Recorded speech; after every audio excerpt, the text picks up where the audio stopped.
अब इस ज्योत निरंजन ने कहा दुर्गा से, प्रकृति से, कि अब मेरे साथ जो होना था हो लिया, अब मैं किसी की नहीं मानू, अपनी मन मर्जी करूंगा।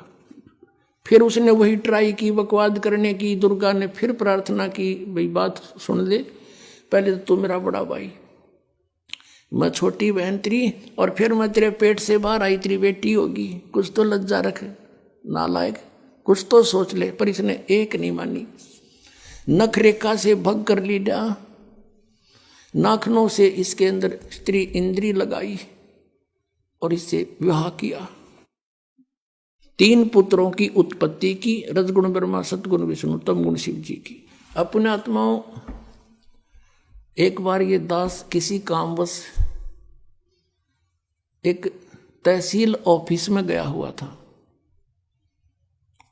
वहाँ रजिस्ट्रियाँ होती हैं और वहाँ एक नंबरदार था। नंबरदार होते हैं वहाँ गवाही देने लिए बैठे रहते हैं, 10-20 रुपये लिया करते थे वो, कहीं दस्तखत करने होते।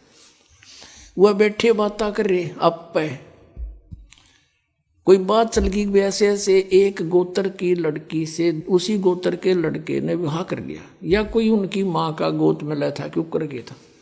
उसके ऊपर पंचायत पंचूत होने लग रही थी, पेपरा मारी थी, उस पर डिस्कस हो रहा था। वो एक बूढ़ा नंबरदार ने बोला, भाई पहले तो देखो बात सुनो, मैं अपनी बताता हूं कि मेरे 3 ब्याह हो लिए। पहला ब्याह हुआ, कोई बालक नहीं हुआ, उसकी मृत्यु होगी। दूसरा ब्याह हुआ, एक पुत्री होते, उसकी मृत्यु होगी।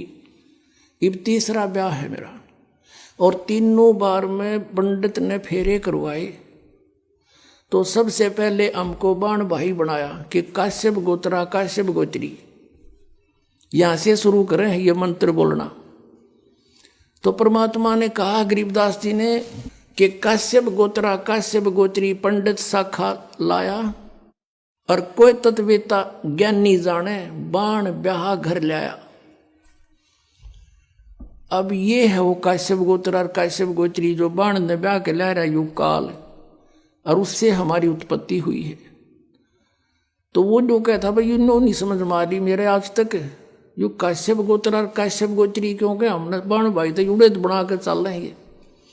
तो अब परमात्मा ने बताया कि काश्यप गोत्रा काश्यप गोत्री, ये कहते से पर इन्हें पता खक भी नहीं ये किस लिए बोल रहे हैं, किसके विषय में कह रहे हैं।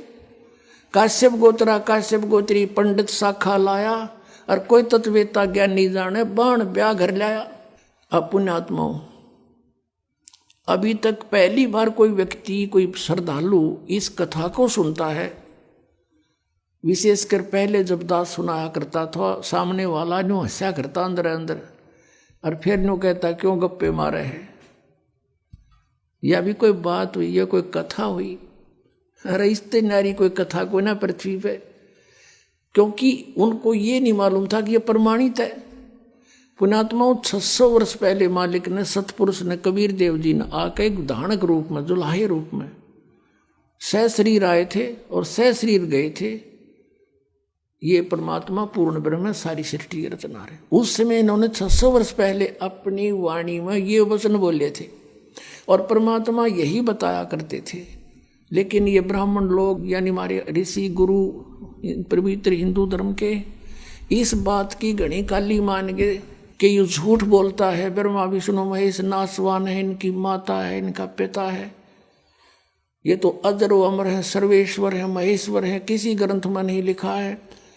तो उस समय हमारे पूर्वज अशिक्षित थे, शिक्षा केवल एक ब्राह्मण वर्ण ही अधिकारी था उसके ग्रहण करने का।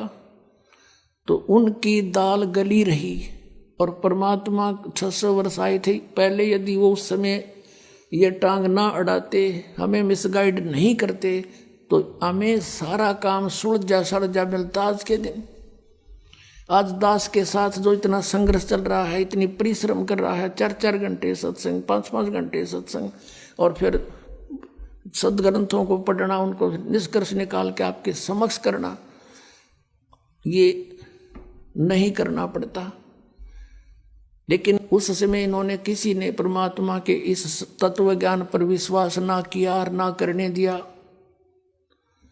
तो पुण्यात्माओं, एक बात हमारे और बढ़िया होगी कि आज हम परमात्मा को पहचान सकते हैं कि जिसको ये अशिक्षित कहा करते कबीर तो अशिक्षित है, ये क्या जाने वेदों और गीता और पुराणों के बारे में, क्योंकि वो संस्कृत भाषा में है, ये झूठा है। और उस परमात्मा ने 600 वर्ष पहले ये बता दिया था कि ब्रह्मा विष्णु महेश नासवान हैं, इनके माता पिता हैं